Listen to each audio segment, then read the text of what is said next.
Vamos a ir a buscar la tumba de Cortés, vamos a buscar dónde estaba Cortés enterrado.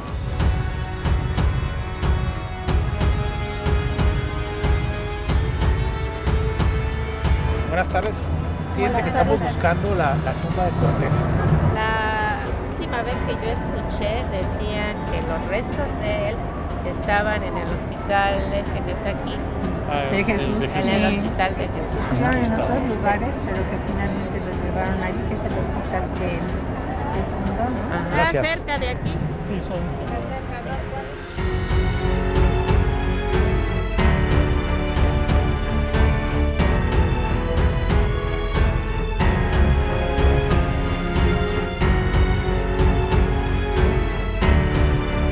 Y es una fachada que afea muchísimo el edificio original, porque dentro de este cascarón de construcción moderna, dentro está toda la estructura colonial que vamos a ver. Y aquí adentro vamos a ver uno de los poquísimos monumentos, si no el único, que existe a Cortés.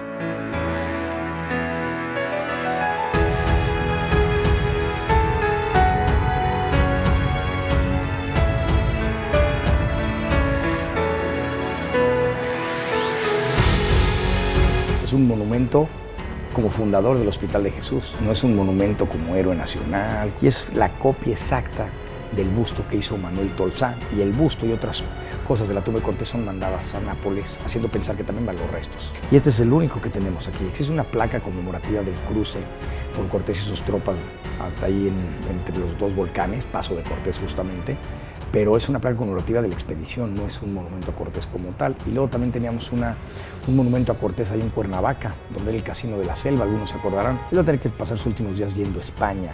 De hecho, ahí le sorprende la muerte en España en 1547, fiebres, probablemente tifoidea, disentería, y ahí muere Cortés allá en España, justamente en Castilleja de la Cuesta. Cuando muere, pues está mal enquistado con la corona española, porque se sabe que tuvo de repente conatos como de independentistas. Por momentos pensó que era posible separarse de España. Al final de sus días no queda bien ni con el pueblo mexicano, porque es el conquistador, porque a veces tenemos esta mentalidad de pueblo conquistado, y tampoco queda bien con España. Si tú vas a España y preguntas por Cortés, pues es un personaje importante de la historia, pero no es lo que realmente, no está en el rango de conquistador y de héroe. El pueblo que surge de la independencia en 1821 mexicano lo ve como el conquistador, como si las raíces del nuevo pueblo mexicano fueran únicamente prehispánicas. Y cuando muere en España, bueno, surge el asunto de dónde vamos a enterrar a Cortés, porque como muere en Castilleja de la Cuesta, es enterrado en la cripta de los duques de Medina y Sidonia, y ahí permanece durante bastantes años, más o menos hasta 1566. ¿Qué pasa en 1566? Los hijos de Cortés, Martín Cortés el mestizo, Martín Cortés el criollo, Luis Cortés,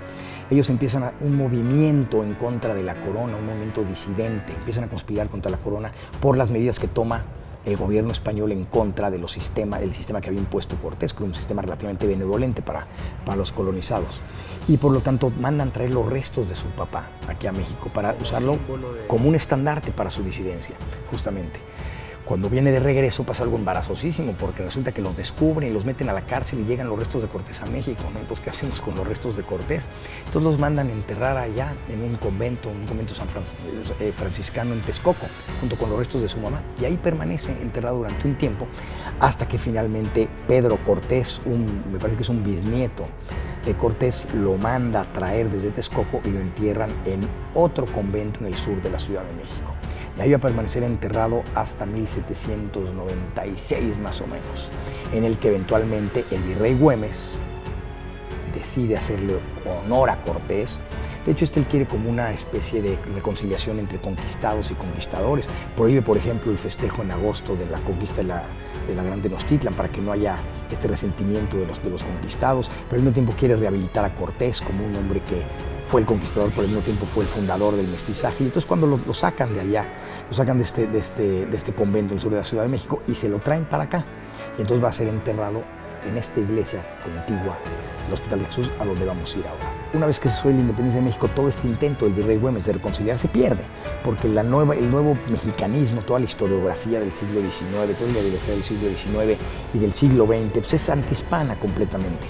Y al ser antihispana, pues tenemos satanizado a Cortés, y por lo tanto en la historia de México no cabe un Cortés que es el conquistador, como si hubiera conquistado a todos los que estaban aquí, cuando los que ahora estamos aquí somos una mezcla de estos dos pueblos. Digo, a los que sí conquistó fueron La élite azteca. A la élite azteca. Fue un cambio de élites, de poder, y al final se fusionaron los dos pueblos, que es lo que es México. Pero en vez de identificarnos con los conquistados, ¿no? Y pensar como conquistados, debemos identificarnos como la fusión de dos pueblos poderosos.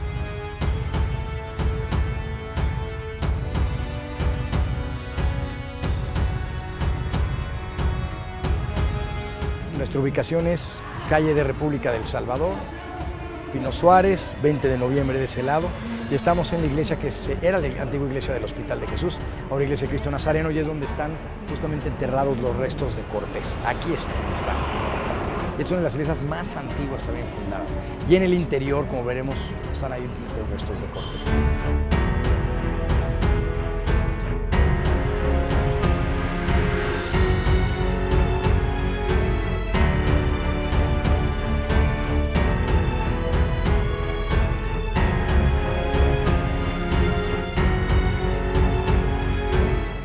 En el hospital que los restos de Cortés son finalmente traídos desde el sur de la Ciudad de México, de este convento en donde estaban, son traídos en la década de los 90 del siglo XVIII, 1790 y pico. El virrey de Güemes es el que manda traer los restos de Cortés y los entierran con todos los honores que se merecían aquí en la iglesia del Hospital de Jesús, como era, que también lo platicamos, uno de sus deseos. Y aquí permanecieron hasta que llega este movimiento de independencia en 1821. Y para 1823, cuando cae el imperio de Iturbide, bueno, hay un movimiento y un furor mexicanista en el cual son traídos los restos de los próceres de la independencia, son llevados, escoltados con toda pompa y circunstancia hasta la Catedral Metropolitana, y hay una especie de expolio de todo lo español. Y entre estos expolios está la tumba de Cortés. Aquí había un busto de Cortés de bronce, esculpido por Manuel Tolsá. Había toda una serie de parafernalias en este pequeño mausoleo que se le había hecho a Cortés, bueno, con riesgo a que en 1823 fueran sacados sus restos, quemados en la Plaza del Zócalo, en la Plaza de la Constitución. Los escritos de muchas épocas de la corona fueron destruidos, y entonces Lucas Alamán, este hombre muy inteligente, muy culto del siglo XIX, conservador, decide sacar los restos de Cortés antes de que esto suceda y decide esconderlos debajo del retablo de la iglesia durante un tiempo hasta que el peligro pase. Eventualmente, cuando el peligro pasa, él empareda los restos de Cortés aquí donde los estamos viendo y sin ninguna señal. Y lo que hace es que en 1836, cuando España ya reconoce al gobierno mexicano, le dice a la embajada española ante notario, porque lo que hizo fue ante notario, dice: aquí están los restos de Cortés. Y ahí permanecieron durante décadas y décadas, hasta que en 1947 deciden sacar los restos de la pared, hacerle una serie de estudios para verificar si eran efectivamente los restos de Cortés. Y bueno, efectivamente eran los restos de Cortés. Por lo tanto, las recomendaciones de estos científicos de la UNAM es que permanezcan en donde están. Decidieron que permanecieran ahí, no hacer mucha laraca, ni luego que los llevan a enterrar a dónde, que se quedaran ahí descansando con una placa súper sencilla, Hernán Cortés, su escudo, su heráldica de nobleza de Marqués del Valle de Oaxaca. Y con esto pues encontramos finalmente la tumba de Cortés, un personaje que es incómodo para la historiografía, ¿no? No tenemos la madurez histórica suficiente para entender que él fue el padre del mestizaje mexicano. Y en vez de abrazar esa fusión de dos grandes pueblos, queremos cortarnos en dos como mexicanos y decir: lo español no vale, lo indígena sí vale. No es como renegar de la mitad de nosotros. Es una fusión, nuestra comida es mestiza, nuestra arquitectura es mestiza, hablamos español. ¿Por qué no rescatar lo mejor de los que tenemos, que es lo que nos hace mexicanos al final del día? Mucha historia por hoy, yo creo, Gerardo. De Piedad. Ya también pasamos por ahí. Refrescar mis ideas. Bueno, pues vamos por una cervecita, ¿te parece? Vamos. Vamos por allá. Vamos.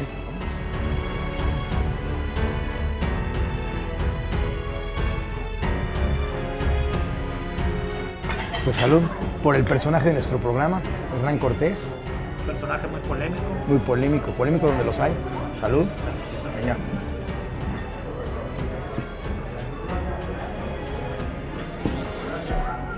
Hasta el próximo.